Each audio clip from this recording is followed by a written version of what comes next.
Hi, this is Jonathan Lunger at hologramchat.com, and this is episode 67 of the Fireside Chat.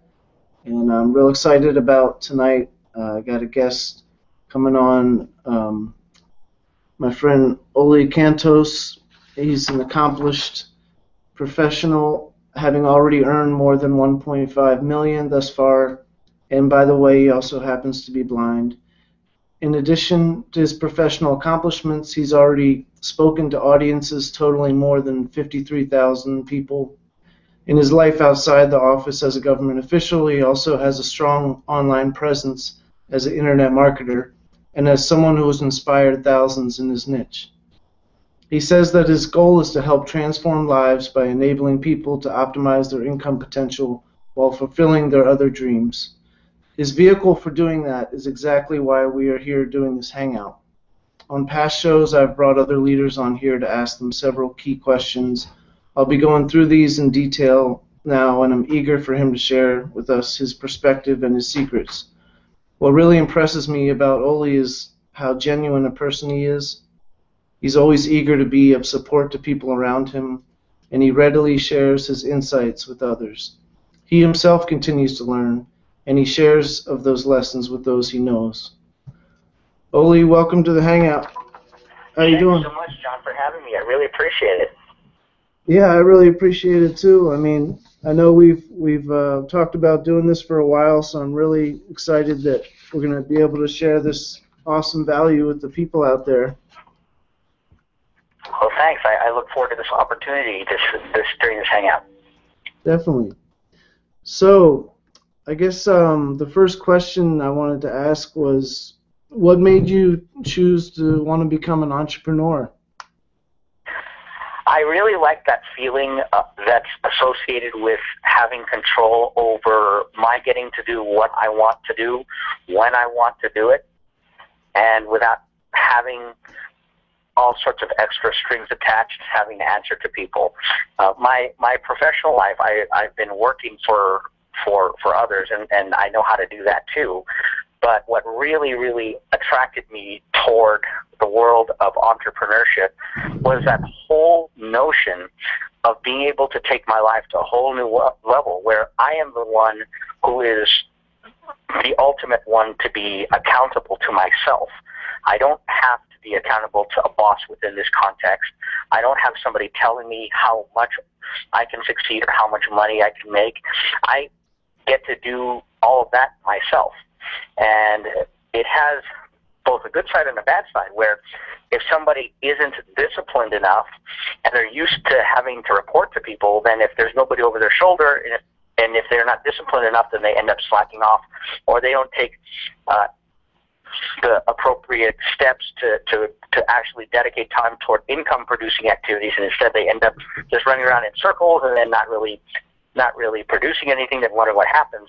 But for others who are self-disciplined and who put forward a plan and who stick with that plan and who treat their businesses like real businesses and not these little bitty hobbies that you sort of just do on the side, half committed, then that's where the real secret lies to not only to taking massive action and having the reason behind taking the massive action, but also that's where the secret lies to real success.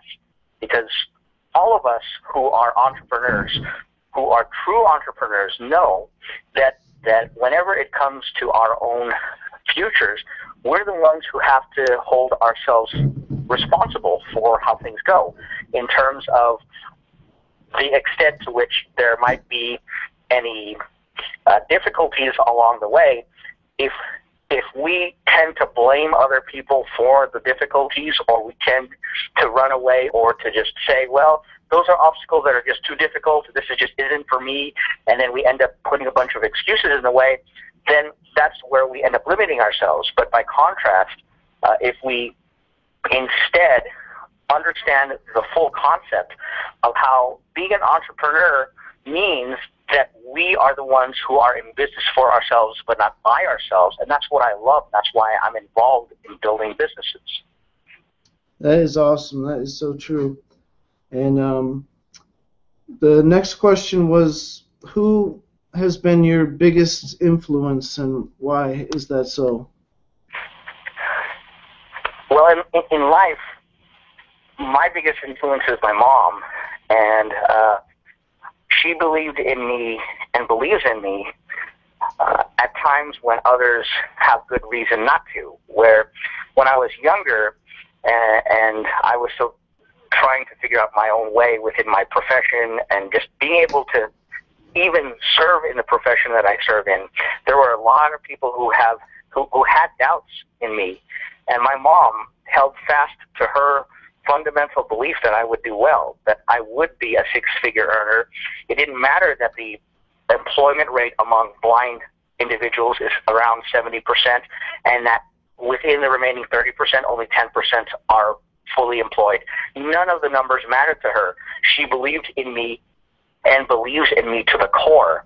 And so because of that belief that she placed in me from the beginning, even when I doubted myself, especially in the early days or during the days of struggle, I just really know that I can ultimately attain whatever level of success that I want if I really continue to be consistent with what I need to do. And so my mom taught me that when everybody else, or when a lot of other people, just under the notion of just rationalizing and say, gosh, you should be realistic. You shouldn't expect Oli to be able to succeed to that level, because that's just not realistic. Look at the odds. Look at how tough it is.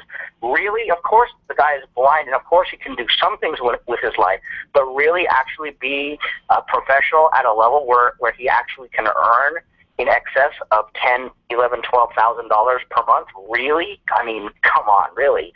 And my mom literally just said to anybody and everybody, well, to heck with all of you. I don't care if you believe in him or not that way. If you don't believe in him that way, then get out of the way. Just stay away from him, because it makes no difference what any of you think. It's what I think. This is what my mom said to everybody. She said, it's what I think of Oli that really matters. And so she even proved me wrong when I honestly had beliefs in myself that were far more limited than the beliefs that she had in me. And eventually, because of her nurturing me so much, I grew into the beliefs that she had in me. And now I'm to the point where my mom continues to really see the future. And she says that she knows that I am going to be, and already am in the process of becoming, a seven-figure earner. And that belief is so solid in me that even when there have been difficult times, I still hold fast to that belief, and I hold on to it and anchor myself to that. And I literally just keep thinking about what the alternative is.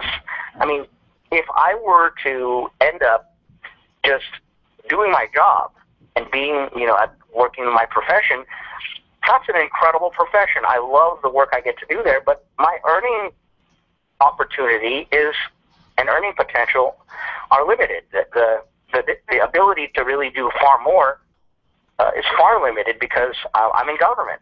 And so no matter how great I do, no matter who I serve in whatever capacity, I can't make much more than what I'm making now. Or maybe I can't make any more of what I'm making now, except for cost of living adjustments every year, which are lower than the cost of inflation. Plus, we haven't gotten any real raise for the past couple of years. So it's just rough. Except that's why, going back to the original question, entrepreneurship is where it's at. This is where I get to be the one to take the reins and say, I'm going to make additional money, and I'm going to be the one to determine how far I go. And it's not going to be based on what other people think. It'll be ultimately based on what I myself think and what I assert to be true. That's beautiful. My mom's been a great influence too, and it was awesome to meet you and your sons at the events. And that leads into the next question of, how has internet marketing and video marketing changed your life, and where should a new person start to begin to learn about this stuff? Well, internet marketing has drastically changed my life, even within the entrepreneurial space, because the old days, the main options are to prospect and to look for people through what are currently referred to as traditional means. Go off and make a list of your, quote, warm market, which are family, friends, everybody you know or everybody you knew, and then call them up and see if they're interested and open to new ways of making money. And then if they are, then great, and if not, then you know their dreams aren't big enough, that sort of thing.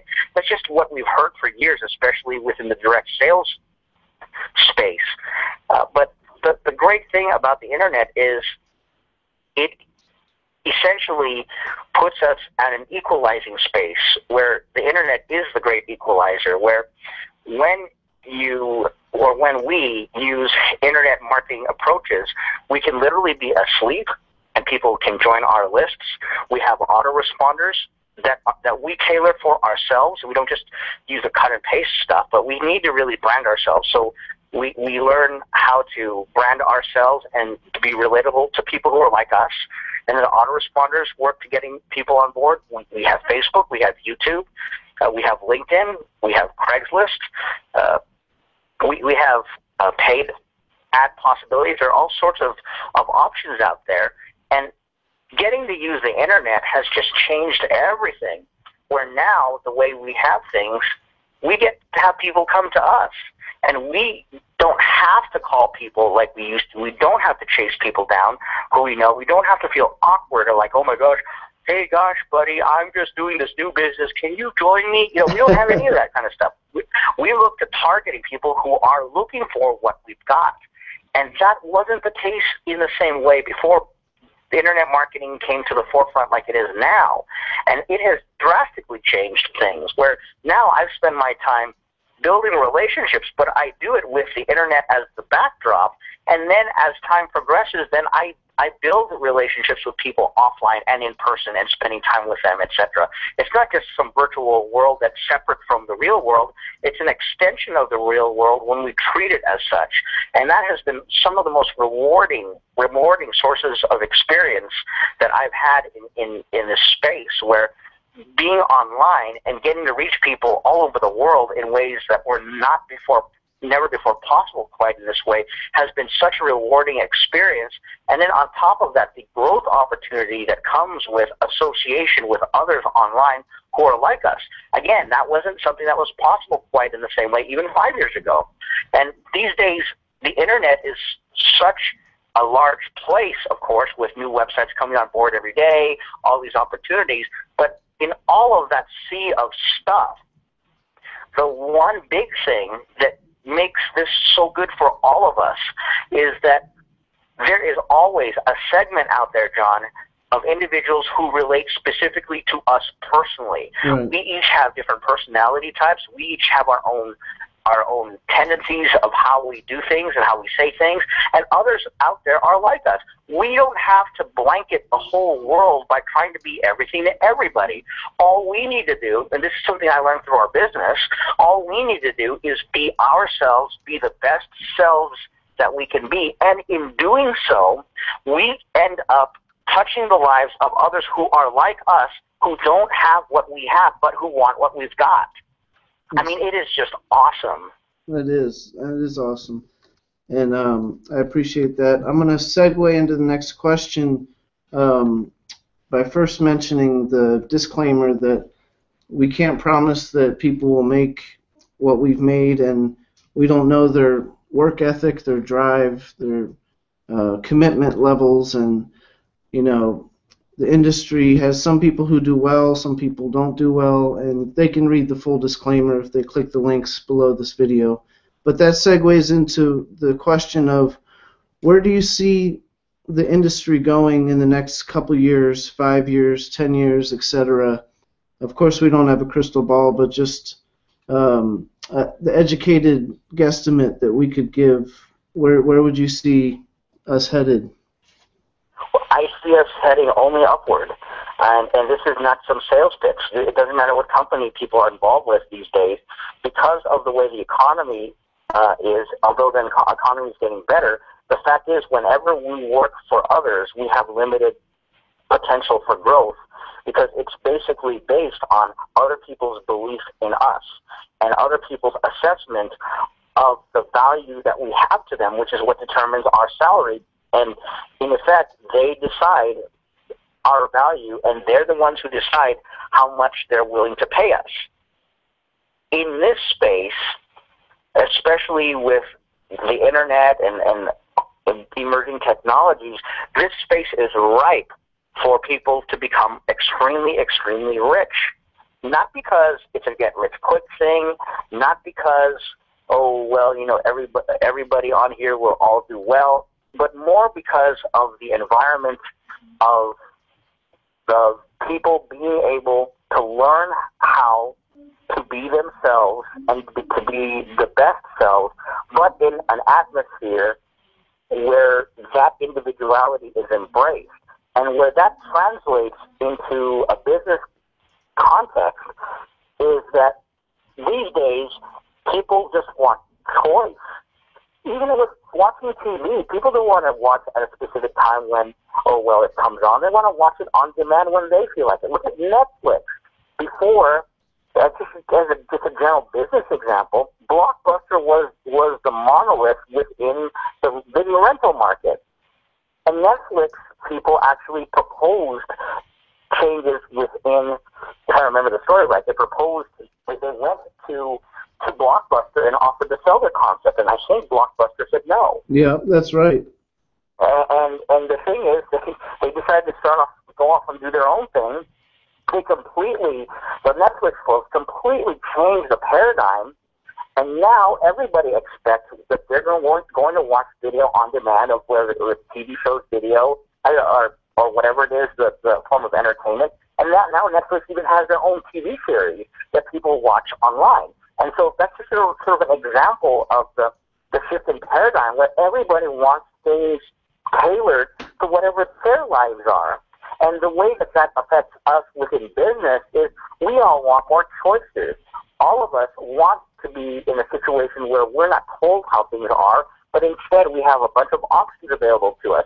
Within our business space, people want what we've got. Any business who wants to market themselves, they can use our products to market themselves bigger and better than ever, and to literally start by not even paying anything. Because YouTube is free, Facebook is free. I mean, there are ads, of course, with all that stuff, but there are lots of free approaches and there are paid approaches.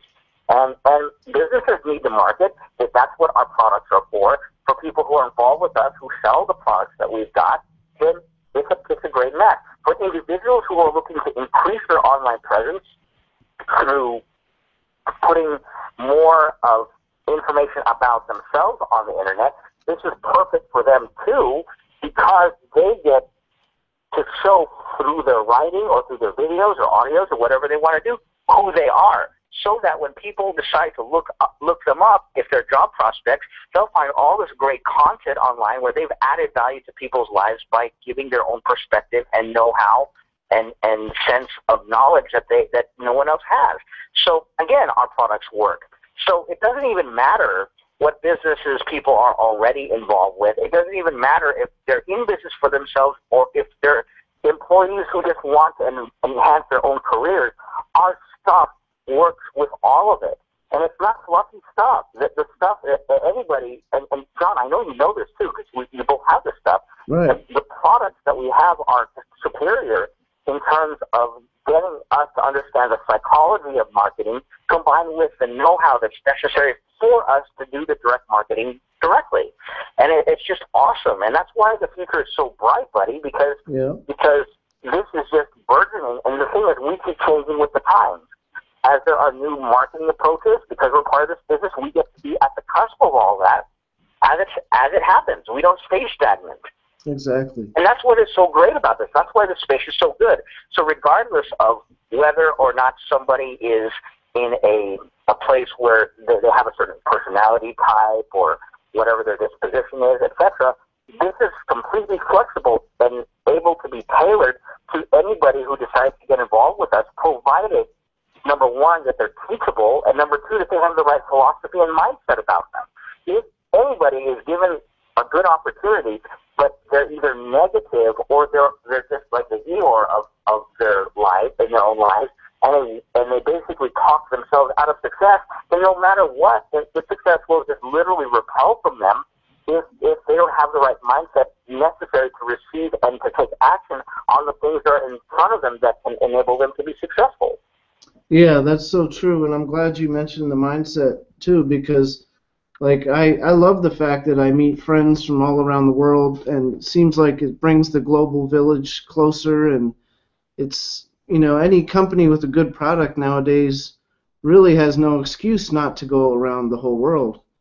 And that's just something we didn't have before.